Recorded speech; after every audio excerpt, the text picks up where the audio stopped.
Um, dois, um, dois, um, dois, um, dois, um, dois, um, dois. Por aqui está ótimo. Por aí, Eduardo, dizia qualquer coisa. Ora, eu acho que sim.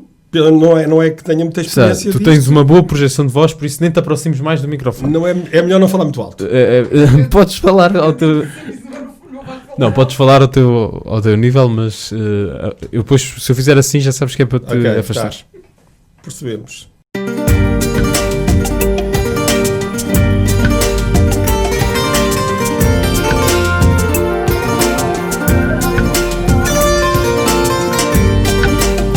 Madragoas da Amália, com António Vieira. Muito boa noite, sejam bem-vindos a mais uma edição das Madragoas. Cá estamos para mais uma conversa, de novo à volta de um livro, o que nos deixa obviamente muito entusiasmados. Ter um livro em cima da mesa aqui neste programa é sempre um enorme privilégio, e hoje o meu convidado é o Eduardo Gomes. Ele traz-nos este livro, chama-se Terra Queimada. Vamos estar a falar sobre isso. Antes disso, Eduardo, dou-te as boas-vindas aqui a este programa. Muito obrigado também.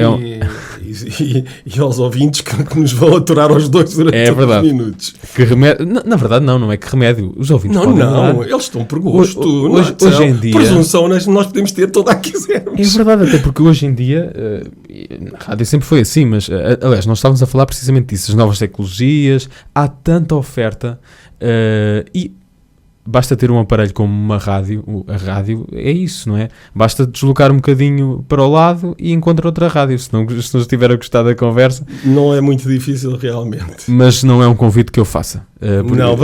Vamos pedir para que as pessoas se mantenham, e vamos tentar entusiasmá-las também com a conversa, com o nosso livro. Eduardo, eu antes de começarmos a falar sobre o livro, que é um livro bem grande, é daqueles livros bem pesados. Se isto cai em cima de um pé... Se isto cai em cima do pé, mas eu digo, posso dizer que são cerca de 270 páginas A4 que se transformam em 520 ou 30 é verdade. Fisicamente na obra. É daqueles livros que podem assustar relativamente ao tamanho, mas a verdade é que também os portugueses leem livros maiores, não é? A verdade é que os portugueses, segundo o que eu tenho, até mesmo em relação aos meus amigos, quando compram um livro, se a avaliação for só se ele é maior ou mais pequeno, preferem o maior. É aquela sensação, já que é para pagar, vou pagar por muitas páginas. Digamos que assim o investimento fica diluído. Exatamente. Mas não é o caso nesse livro. A questão é que esse livro, o Terra Queimada, abrange um período algo lado, portanto vai de 1801 até 1815, o que é a mesma coisa de dizer, vai desde o princípio da Guerra das Laranjas até ao Tratado de Viena, e portanto para conseguirmos meter no meio cerca de 5 invasões, considerando a da Guerra das Laranjas e a última francesa, são 5 invasões, precisávamos de páginas, como é óbvio. Como é lógico. Antes de falarmos sobre o livro, estava eu a dizer, eu quero que faças uma sucinta apresentação da tua pessoa aos meus ouvintes, Eduardo, para que nós possamos conhecer-te um pouco melhor. Bom, sou Eduardo Gomes, tenho 61 anos, reformei-me aos 55. Lembro-me de em jovem ter um sonho que era escrever um livro, se calhar um pouco também em função daquele chavão que um homem só se completa quando planta uma árvore. Faz estas 3 coisas. Faço um filho. Bem, espera aí um bocadinho, vamos lá devagarinho que ainda estamos na adolescência. Ok. Olha, portanto, se na adolescência o filho viria a seu tempo e a árvore também não era preciso o empenho por ir além, o livro começou-me a cativar. Ora, o que é que aconteceu? Aconteceu aquilo que era óbvio. Ninguém na adolescência está preparado para escrever um livro. Ao fim de meia dúzia de páginas, lá se esgotava o manancial de ideias, esgotava o manancial de experiência da vida. Bom, com isso o que é que aconteceu? Aconteceu que comecei a pensar que para escrever um livro precisávamos pelo menos de 2 coisas. Uma capacidade literária, conhecimentos bastante elevados, para além de experiência da vida, para podermos entender o que vamos querer transmitir. Ora, ninguém na adolescência está preparado para isso, a menos que vá contar umas histórias infantis, umas coisas assim mais ou menos leves. Lembro-me que rapidamente avancei com o projeto para quando tivesse reformado. as vítimas de tanto desejo de escrever acabavam por ser os diretores das empresas onde eu trabalhava. Ok, porquê? Olha, é muito simples. Porque é assim, como eu trabalhava na área comercial, a área comercial de vendas e marketing exige relatórios aprofundados. Eu fazia enormes relatórios. Olha, só para te dar uma ideia. Trabalhava na fábrica portuguesa de fermentos holandeses, que já não existe, e o diretor da empresa chamou-me um dia, estava eu lá para aí há um mês ou dois, e diz-me assim: olha, Eduardo, vamos fazer uma coisa, vais à Feira Internacional a Barcelona, e como o investimento é muito grande, vais tu sozinho, a equipa fica cá, mas quando vieres fazes um relatório para que a gente sinta que entende a feira. Bem, estás a ver o resultado? Quando eu vi o pobre do homem pediu-me uma vez o relatório, 2 vezes o relatório, estou a fazer. Ao terceiro dia apresentei-lhe o relatório. Eu disse-me assim: ok, vai lá para o teu gabinete que eu já te chamo. Passado 3 ou 4 horas, chamo-me assim: olha, tenho uma notícia boa e uma má. Olha, a boa é assim: nós, aqui reunidos todos a ler, é como se lá estivéssemos, tal o poder da descrição. Uma boa notícia? Uma boa notícia. A má notícia é assim: esta feira foi longa, não foi? Eu assim, foi. É que parece que demorou mais 2 dias do que o normal. Porque na verdade foi o tempo que eu demorei para escrever o relatório. Então, realmente acabei por postergar a ideia do livro para mais tarde, ir ler muito, porque sem ler muito não se consegue escrever uma obra destas. Nós precisamos de dominar muito da literatura, dos bons autores, e só depois então começar a escrever. Só era possível fazê-lo quem tem uma vida profissional, com cargos, com responsabilidade, só é possível fazê-lo depois de reformado. Olha, direi que cumpri um desejo. Mas foste sempre escrevendo? Fui sempre escrevendo muitos contos, muitos relatos de viagem. Por exemplo, tenho muitos relatos de viagem escritos, muitos contos, mas pequeninos. Lá está, porquê? Porque também não tinha a dimensão intelectual para conseguir levar um conto até um livro. Um conto é diminuto, são 10, 15, 20, 30 páginas. A partir dali, por exemplo, essa tem vários contos que transformou, os Maias, por exemplo, era um pequeno conto que ele transforma de repente num livro enorme, esse daqueles também que bate no pé e aleija. E sim, isso eu sentia que tinha capacidade para o fazer. Um livro, só depois de reformado, é que fui estudar claramente o que era preciso para se escrever um livro, e só aí é que comecei a entender, a reler clássicos com outros olhos. Até lá é impossível. Nós não temos maturidade para isso. Eu no início desta conversa comecei a brincar um pouco a propósito também do livro, mas a verdade é que, e estavas a falar sobre essa tua experiência de escrevendo alguns contos e alguns relatos, a verdade é que também se consegue fazer coisas muito boas em formatos mais pequenos, não é? Sim, isso não tenho dúvida nenhuma. Conseguem-se fazer coisas muito interessantes. Agora, assim, não era o meu objetivo. O meu objetivo, e muito rapidamente, foi sempre, mas sempre, o romance histórico. Adoro a história, foi sempre uma daquelas disciplinas onde eu tirava notas assim, daquelas chatas para o resto dos colegas, e era uma paixão muito grande. Quando cheguei à faculdade, por razões profissionais, na altura, em vez de ir para a História, fui para Direito. Anos mais tarde, podia voltar para a História. Fui fazer Gestão de Marketing. E a História ficou adiada. E a História ficou adiada. Se calhar já tinhas mais ou menos a noção de que só conseguirias cumprir essa tua paixão pela História com a literatura. Com a literatura, sim, sem dúvida. Não era possível, e sobretudo a partir do momento em que me reformo, e portanto também tenho que dar assistência à família, e portanto já não vou a tempo de ir fazer um curso de História que me agradaria muito, porque é uma paixão. O teu encontro com a escrita surge quando já estás reformado, ou pelo menos com a escrita mais a sério, com o desafio de fazeres um livro como este. E o facto de estares reformado, como é que isso transforma a tua rotina? Tens uma rotina de escrita? Tens hábitos de escrita? Tenho. Aliás, eu sou daquelas pessoas que têm relativamente felizes, ou seja, com a reforma, quero eu dizer, aquilo que eram objetivos de vida que eu tinha, estou a cumpri-los plenamente. Havia 2 coisas que eu adorava fazer. Sempre disse, quando eu me reformar, vou-me reformar aos 55 anos. Exatamente, no ano que fiz 55 anos, reformei. É assim, com uma penalização daquelas de 50%, mas pronto, essa já é outra história. E então, nessa altura, eu disse para mim, vou cumprir os meus desejos. Quais são os meus desejos? 1, literatura, escrever, porque quero escrever. 2, vou plantar, vou fazer uma horta. Está a árvore. É mesmo isso. A árvore vem daí, já lá vão 7 ou 8. Portanto, os filhos cumpriu-os a tempo. Incrível. Em seu tempo. E pá, acho que sou uma pessoa feliz nas presentes circunstâncias, como é óbvio. Bem, a árvore tenho ideia que já o fiz quando era criança, com o meu pai. Falta-me o filho e o livro. Mas tu ainda és novo, pá. Tem algum tempo ainda tem algum tempo. Okay. Sem pressão. Olha, mas uma coisa te vou dizer. Não deixes para muito, muito tarde, pá, que a vida prega-nos algumas partidas. O conselho do Eduardo Gomes, ele é o convidado de hoje das Madragoas, traz-nos o livro Terra Queimada. Vamos estar, obviamente, a falar sobre isto. Até aqui estivemos a conhecer também melhor um pouco o Eduardo e vamos ouvir agora um fado.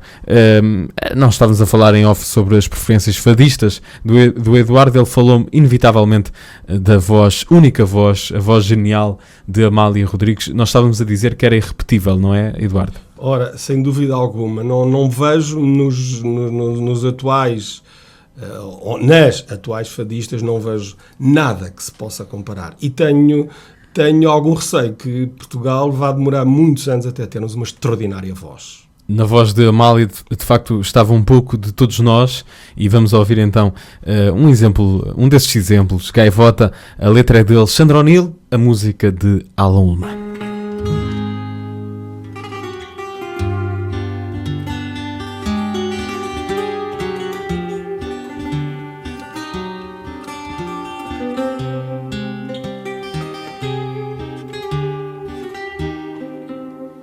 Se uma gaivota viesse trazer-me o céu de Lisboa no desenho que fizesse,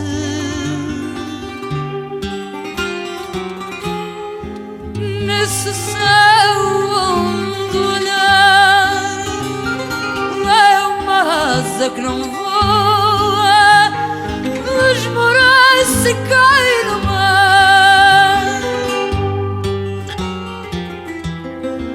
Que perfeito coração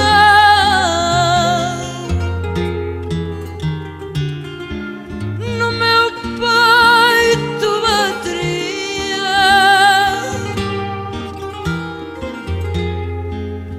Meu amor, na tua mão, nessa mão onde cabia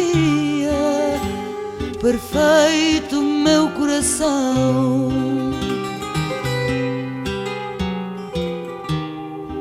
Se um português marinheiro dos 7 mares andarilho fosse quem sabe primeiro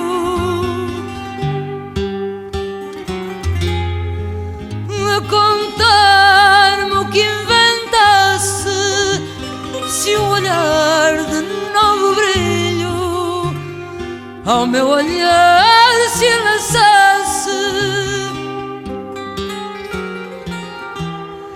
que perfeito coração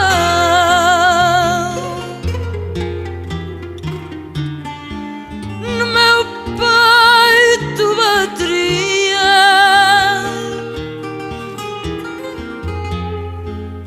Meu amor, na tua mão, nessa mão onde cabia perfeito o meu coração.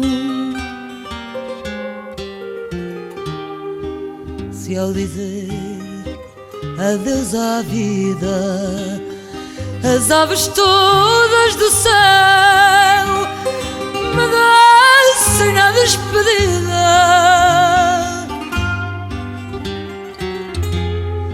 o teu olhar derradeiro, esse olhar que era só teu, amor que foste o primeiro,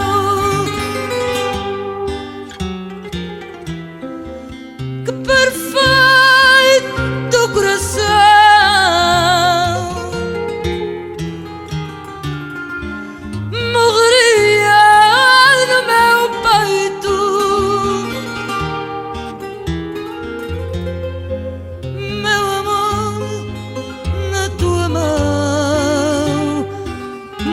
nessa mão onde perfeito bateu o meu coração.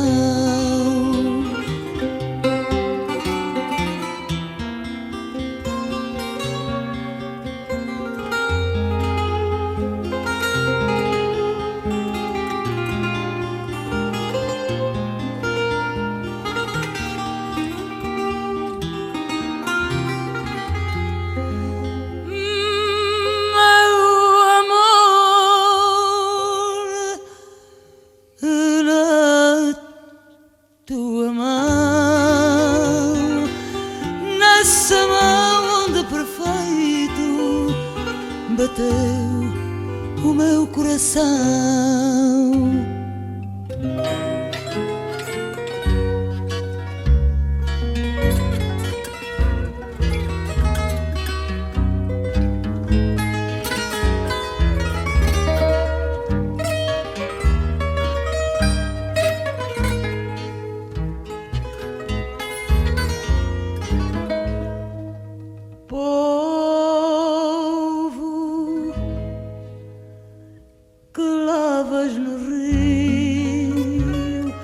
E talhas com teu machado as tábuas do meu caixão.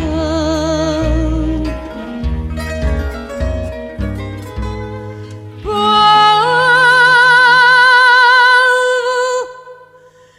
que lavas no rio, que talhas com teu machado as tábuas do meu caixão.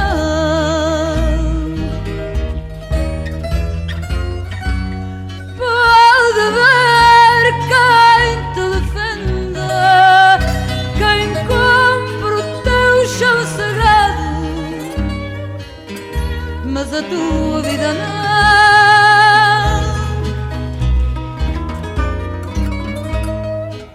Fui tirar a mesa redonda, beber em malga que esconda o beijo de mão em mão.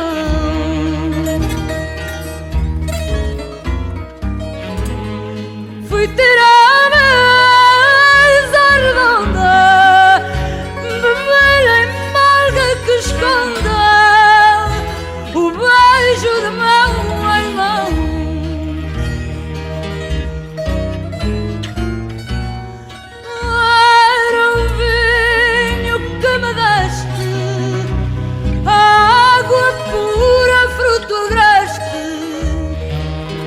Mas a tua vida não.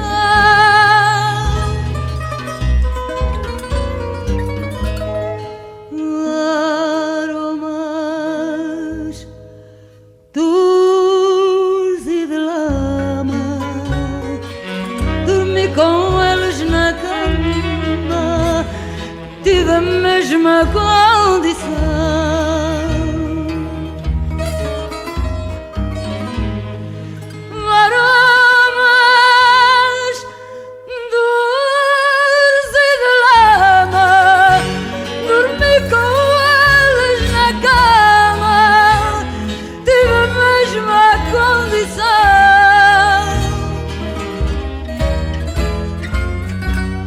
Povo, povo, eu te pertenço,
depois de Gaivota, também este povo que lavas no rio aqui nas Madragoas, a grande Amália Rodrigues, numa noite em que converso com o Eduardo Gomes a propósito desta terra queimada. Eduardo, agora sim o momento de falarmos um pouco mais sobre o livro. Qual é que foi o ponto de partida? Como é que tiveste esta ideia? Olha, foi muito giro porque eu andava a escrever um outro livro sobre a terra e, por casualidade, comecei a ter acesso a alguma informação sobre as invasões francesas na Vila de Almeida. Faço algumas demarches no sentido de ir buscar, porque estava por causa de um trabalho que estava a precisar de apoio a um amigo que andava na universidade e precisava de saber os poderes, o poder civil, o poder militar, o poder eclesiástico no princípio do século XIX na Vila de Almeida. Então começo a contacto com a Câmara Municipal, contacto com a Diocese, e de nenhum lado consigo obter informações. Ora, na verdade, é uma situação tão pormenorizada que era difícil de encontrar essa informação. Como eu sou uma pessoa teimosa que se farta, então achei que devia continuar e continuei a mandar e-mails, até que o senhor lá da Câmara, o vereador, o vice-presidente da Câmara de Almeida, acabou por se chatear e acabou por mandar o pedido de informação para a biblioteca. Na biblioteca há uma senhora bibliotecária, a Paula Gomes, que mesmo em estilo de eu vou-me despachar deste tipo, que é um grande chato, pega no telefone, não sei o quê, e diz-me, olha, isso nós não temos, não sabemos nada disso, mas olha, eu tenho para aí uns livros de almeidenses, se você quiser o que eu posso fazer, olha, aquilo é cada volume, mas olha, eu posso lhe mandar ao abrigo do intercâmbio entre bibliotecas. Eu digo-lhe, mande-me. Vou a Cascais, chatei a minha amiga Carla de Cascais, e qual não é o meu espanto? Quando vejo, vem um caixote cheio de livros que a senhora me emprestou. É o ponto de partida, porque os livros eram sensacionais. Há um advogado, um Vilhena, que eu cito aqui no meu livro, que, enfim, também já faleceu, que tem informação muito pormenorizada, muito detalhada sobre a Almeida. Fantástico. Esse foi o ponto de partida. A partir daí, consegui ir encontrando contributos em muitos outros locais que foram fantásticos para poder recriar histórias para o livro. Passei a ser uma espécie de ladrão de histórias. Tinhas muita informação, como disseste. Como é que equilibraste depois toda essa informação? Como é que a colocaste neste livro? E o que é que há aqui de facto e o que é que há de romance?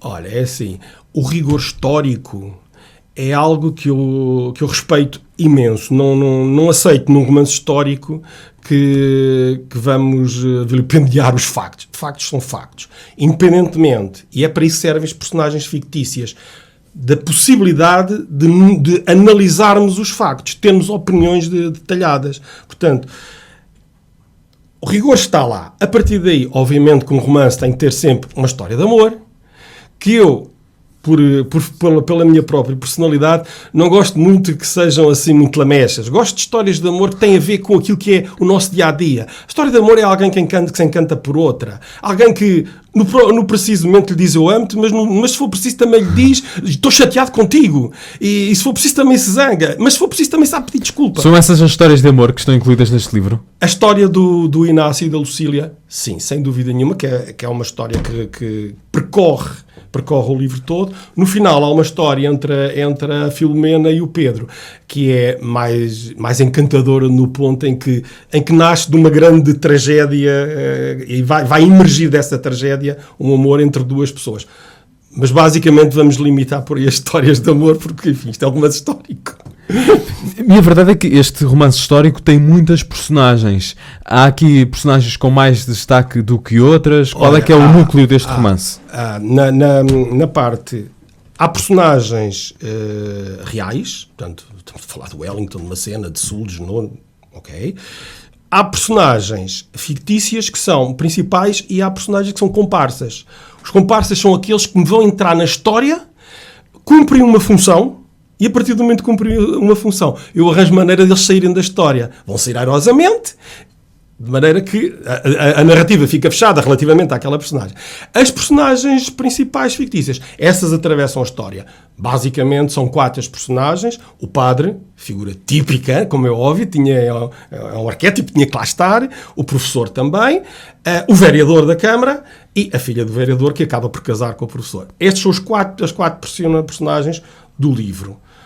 O resto é sabermos que sempre que há uma inter-relação com personagens reais, sempre tive um cuidado muito grande. Ou está escrito que eles disseram ou fizeram aquilo, ou pelo seu próprio caráter, pela sua própria personalidade, aquilo que eu digo que eles dizem, bem o podiam ter feito. Porque claramente está em linha com a personalidade deles. E as personagens... Tendo em conta isso que estás a dizer, as personagens de alguma maneira te surpreenderam ao longo da escrita do livro? Olha, é assim, é interessante porque eu tenho uma ideia básica relativamente ao romance histórico, à sua diferenciação enquanto ao romance de ficção pura. O romance histórico tem um esqueleto, são os acontecimentos. O que nós vamos ter que preencher é com um conjunto de histórias à volta daquele esqueleto, de maneira a dar-lhe uma forma.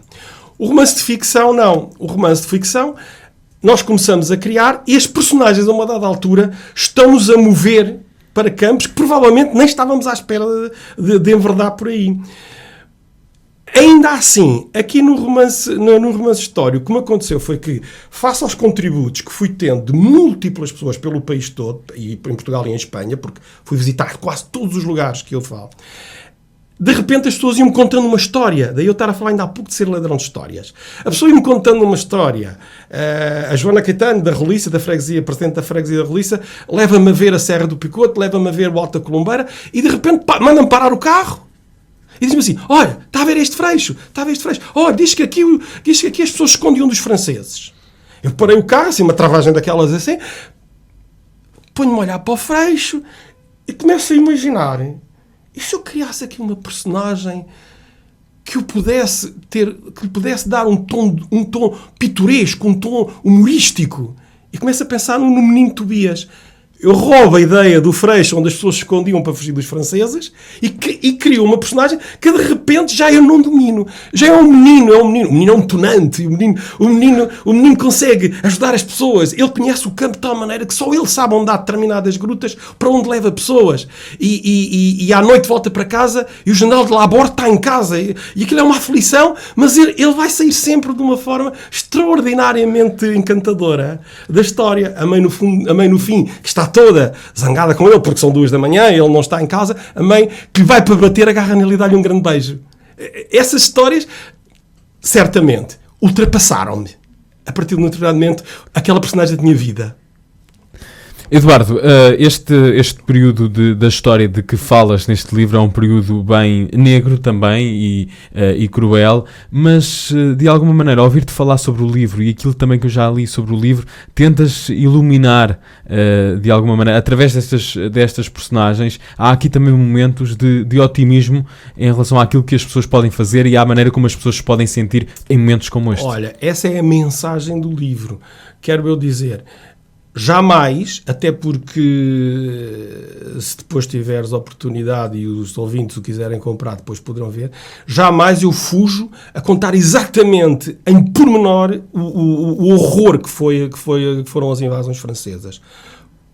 A barbárie foi de tal maneira que provavelmente nem na Idade Média se chegou tão longe. Mas a mensagem é essa, a mensagem é que o sofrimento e a guerra são coisas que nós devemos aprender, devemos analisar a história para nunca permitir que algum ditador volte ao nosso país, volte ao nosso mundo e que possa repetir atrocidades como as que se viram.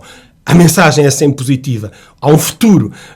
Eles não vão cá estar para sempre. Esta não é a terra deles, é a nossa. E a uma da altura eu recorro ao Eduardo Lourenço, que diz, é impossível, eles não nos entendem. Nós não fomos fundados na cultura da industrialização. Nós fomos fundados há 1000 anos. Nós temos esse sentimento de pertença. É completamente diferente de uma nação que basicamente se funda no século XVII, XVIII com a industrialização. Eduardo Gomes, convidado desta noite das Madragoas, e está a ser muito interessante, mas temos também de temperar de alguma maneira esta conversa com fados e vamos ouvir.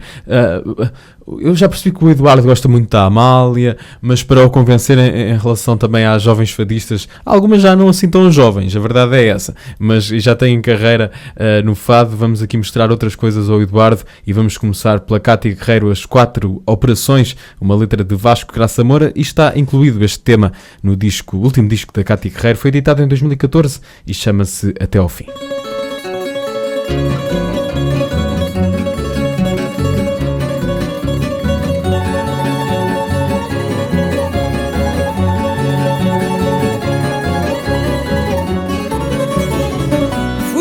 Contas à vida, fiz as 4 operações.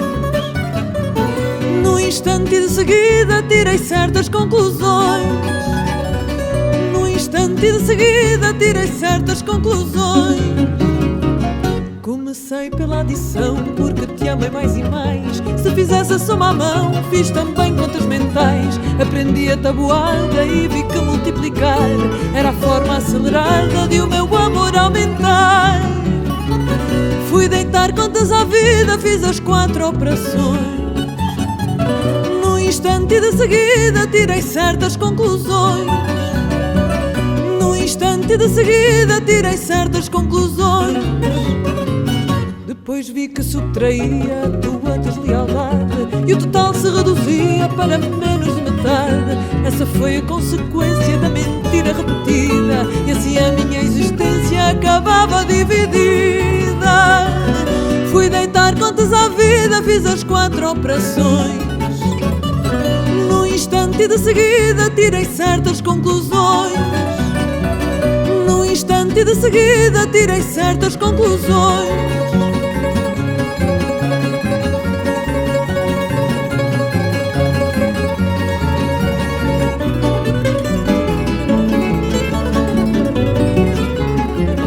E agora não me incomoda dar-te uma prova provada. Fiz sempre a prova dos 9 e de 9 fora nada. Enfim, não leves a mal que eu te diga em voz serena. Não tiro a prova real porque já não vale a pena. Fui deitar contas à vida, fiz as 4 operações. No instante de seguida tirei certas conclusões. No instante de seguida tirei certas conclusões.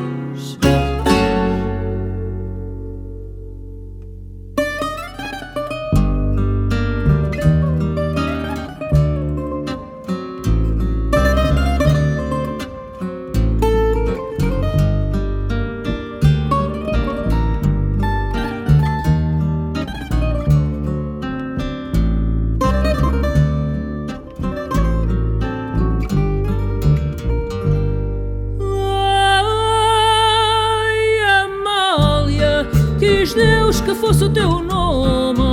Ai, Amália, acho-lhe um jeito engraçado, bem nosso e popular. Quando ouço alguém gritar Amália, canta-me o fado.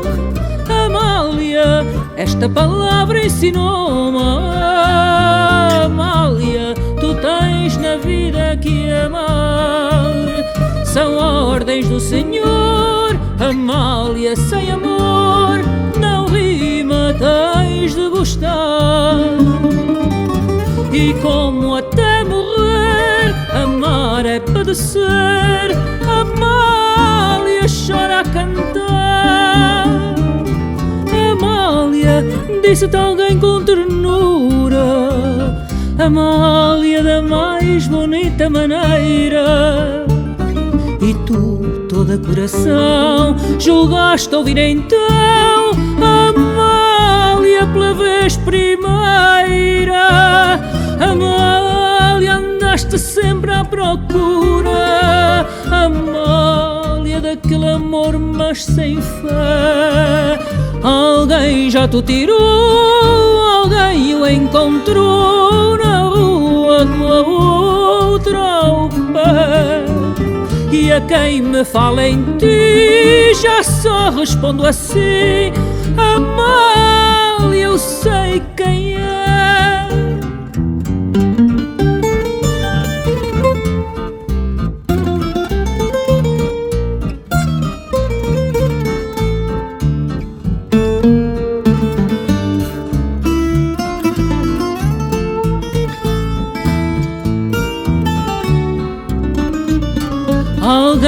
gato tirou, alguém o encontrou na rua com a outra opa. E a quem me fala em ti já só respondo assim: Amália, eu sei quem é.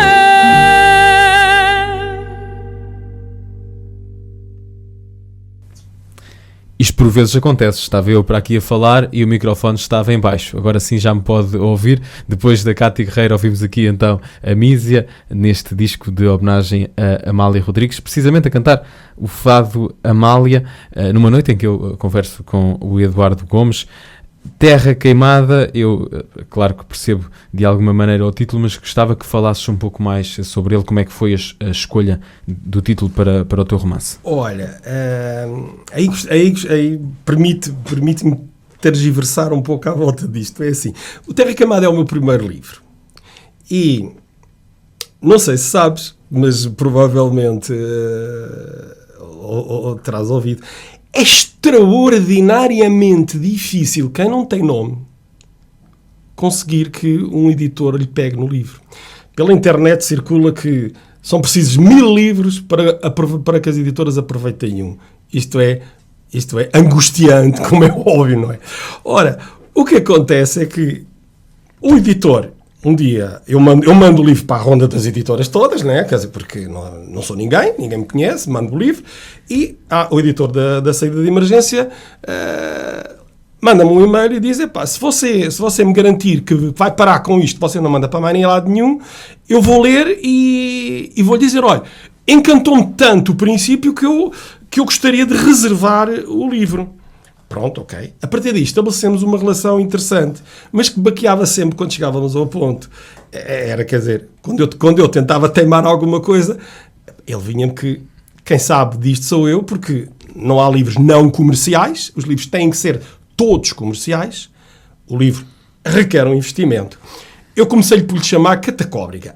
Eu tenho a noção de que era um nome horroroso, mas Catacóbriga era o nome do Castro onde inicialmente Almeida se situou. Bem, atenção, pelo menos tinha uma qualidade. Não há outro livro com esse nome. Não, porque esse não, de certeza. Não era muito difícil. E o bom do editor virou-se: esqueça lá, isso vai ser assim, nunca mais vou vender um livro. E então, a uma dada altura, ele está a ler assim: olha, você tem aqui uma expressão gira, diz que o Wellington mandou que se processasse uma política de terra queimada a quando da fuga para Torres Vedras. Terra Queimada é um nome que é sugestivo, é do período. O Wellington disse isso. Foi uma política, vamos a ela. E convenceu-te ou foste assim relutante? A gente gosta dos nossos filhos. Não? Os filhos dos outros, enfim, já é assim um bocadinho. Exato. Mas quer dizer, digamos que era preciso um compromisso, um equilíbrio. Senão não há possibilidade de nos relacionarmos com o editor. Eu tenho que ter a noção, quem está a meter o dinheiro pelo livro é ele, não sou eu. E a literatura acaba por... Quer dizer, muito que se tente romantizar, o livro tem de vender, não é? O livro tem de vender. Aliás, se calhar aí até é um pouco ao contrário. Qual é que é a tua perspectiva? Olha, é assim... Em Portugal, tanto quanto eu sei, neste momento, o break-even para uma editora anda à volta da venda dos 1000 livros. 3000 é considerado um sucesso já de alguma monta. Ora, a minha perspectiva é assim: eu gostaria de chegar aos 3000, 2000 era capaz de não ser mau, se ficarmos abaixo de 1000 vou ter um problema, acabou-se a minha carreira de escritor, não sei se está... É que é óbvio, não é? Porque ninguém, a menos que alguma editora pegue na qualidade literária, claro, obviamente, e diga, ok, vamos fazer uma aposta de outra forma, vamos promover de outra forma, mas para já tenho grandes esperanças porque envolvi muito de mim, acho que o livro tem qualidade, tem sido muito elogiado pelas pessoas profissionais que andaram a pegar por aí, o que é que as pessoas já te têm dito a propósito deste livro? Olha, o topo dos elogios foi a própria revisora. A revisora, que é alguém que já leu milhares de livros e tem um trabalho profissional, que a uma dada altura me escreve algo assim: permitam-me felicitar o autor pela excelência da obra. Sinceramente não estava à espera de um elogio daqueles, e gostaria que a maneira como ela ouviu com olhos profissionais, que os nossos ouvintes que também tivessem o prazer de poder chegar ao fim e dizer: li uma obra que me agradou. Certamente que sim, nós fazemos aqui o apelo para que os ouvintes...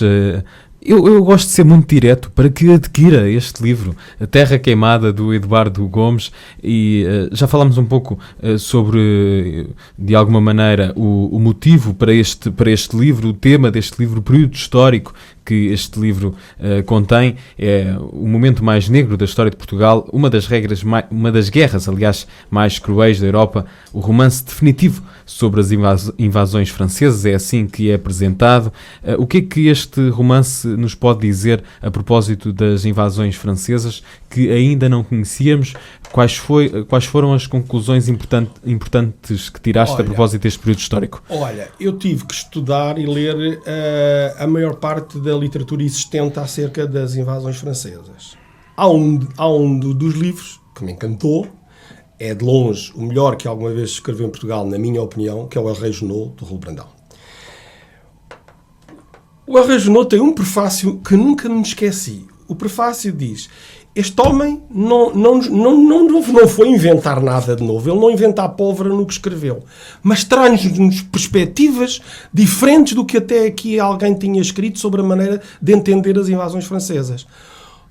Na minha modesta opinião, foi isso que eu tentei, trazer formas que nos permitissem a todos, quando estamos em casa, que já esquecemos do tempo da escola, em que ouvimos falar assim, já nem sabemos se a primeira foi do Junot, se foi do Sul, quem era uma cena, já não sabemos lá isso muito bem, mas ao vermos isto, vamos nos encantar com a história em si, porque sentimos que estamos a aprender coisas que provavelmente, ou a reaprender. E com análises diferenciadas daquilo que também foi uma visão muito, muito unilateral, digamos, da escola.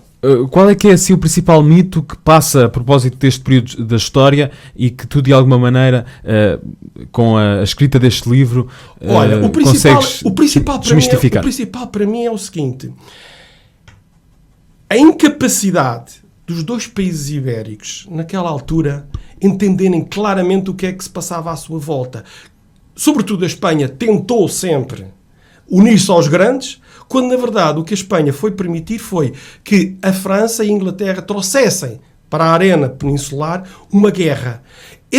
O nosso mito que os franceses vieram cá por causa de nós e que nos vieram invadir é um mito. Na Espanha, por exemplo, chamam-lhe a Guerra da Independência. Aquilo que nós chamamos de invasões francesas, eles chamam a Guerra da Independência. Porque a Espanha facilitou a entrada dos exércitos franceses e de repente começou a perceber que eles não tinham vindo como meros convidados. Eles vinham para ocupar. E começaram logo por ocupar a própria Espanha. A partir daí, há um mito que se cria de que há umas invasões francesas sobre Portugal. Não, há invasões francesas sobre a Península. Eles, a uma altura, que controlavam a Península praticamente toda. A Inglaterra, esperta, trouxe a guerra para cá. O Wellington, em vez de mandar queimar as casas e as plantações na Inglaterra, mandou-as queimar em Portugal. Pois, aqui era mais fácil combater a França. Basicamente é esse o mito.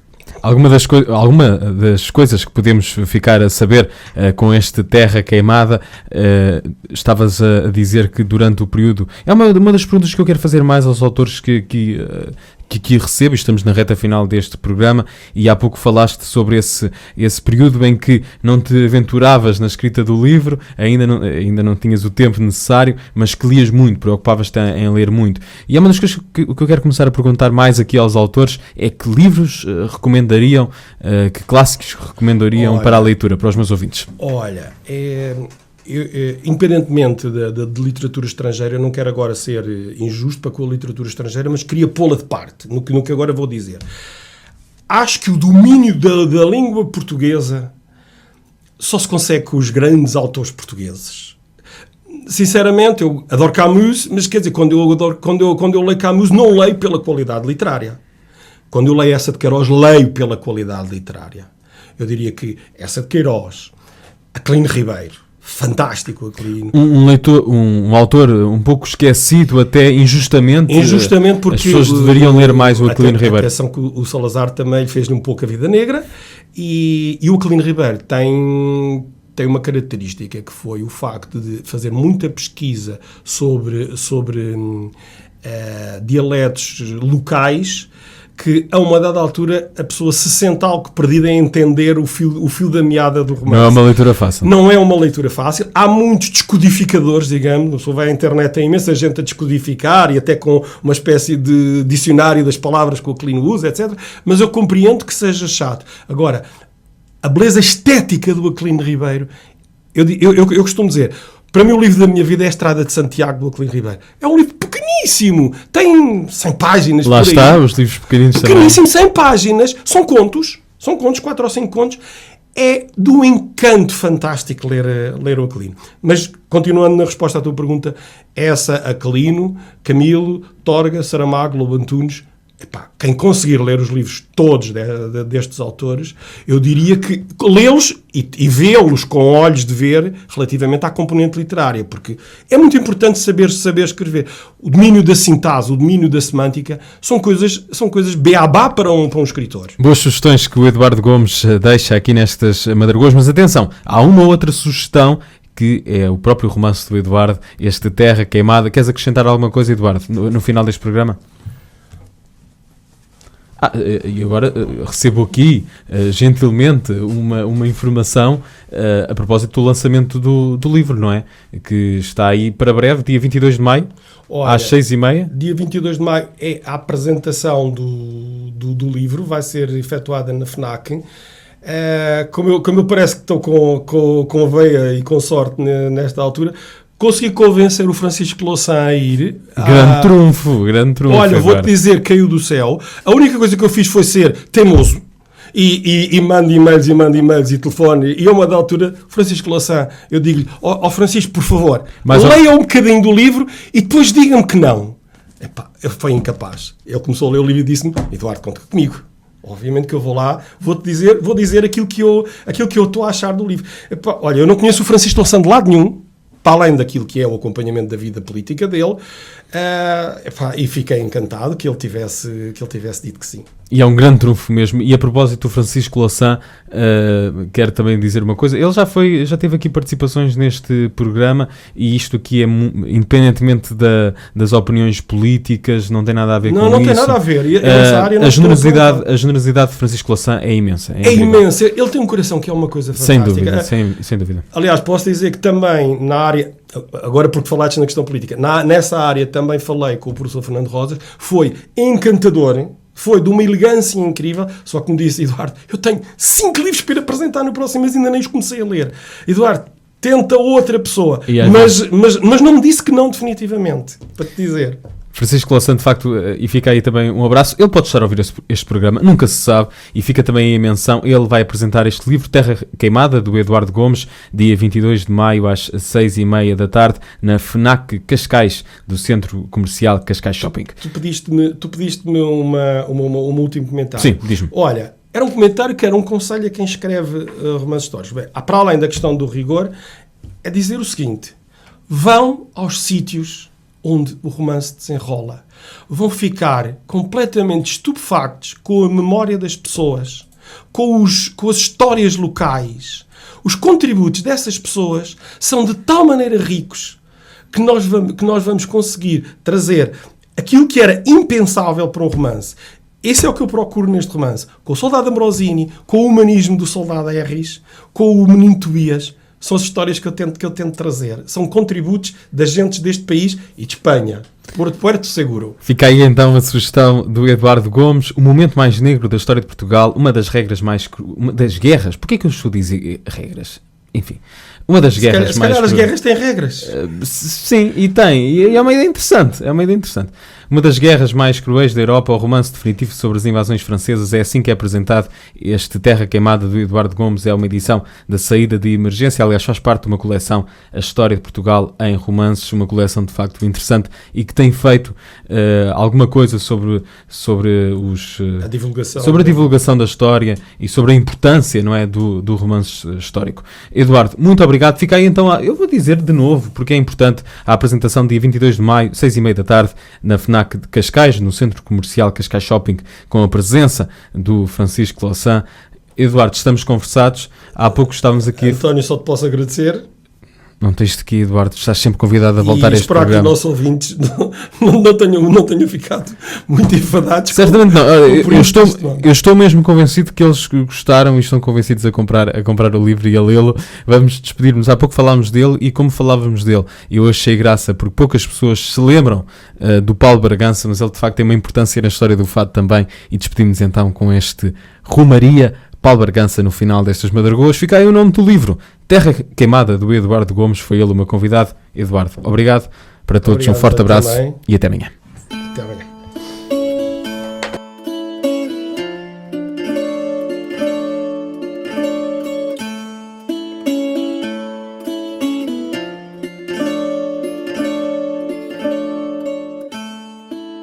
É de sonho e de pó o destino de um só, feito eu perdido em pensamentos sobre o meu cavalo. É de laço e de nó, de gibeia ao giló desta vida comprida ao sol. Sou caipira, pirapora nossa Senhora de Aparecida, ilumina a mina escura e funda o trem da minha vida. Sou caipira, pirapora nossa Senhora de Aparecida, ilumina a mina escura e funda o trem da minha vida.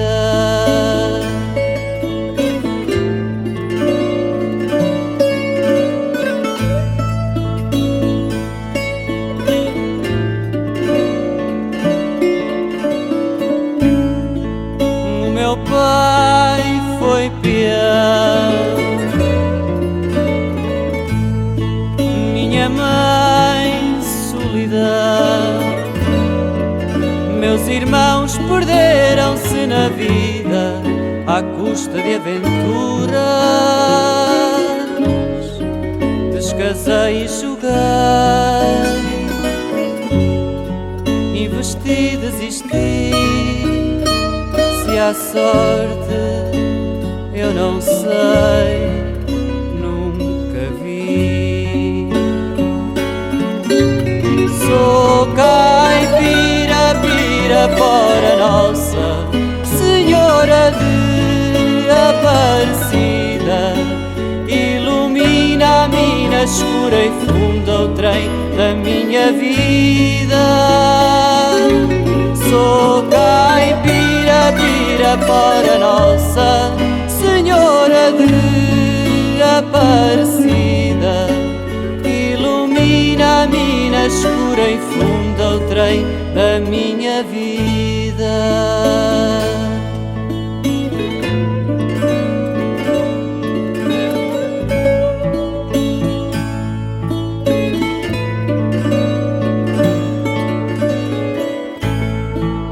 Me disseram por aí que eu viesse aqui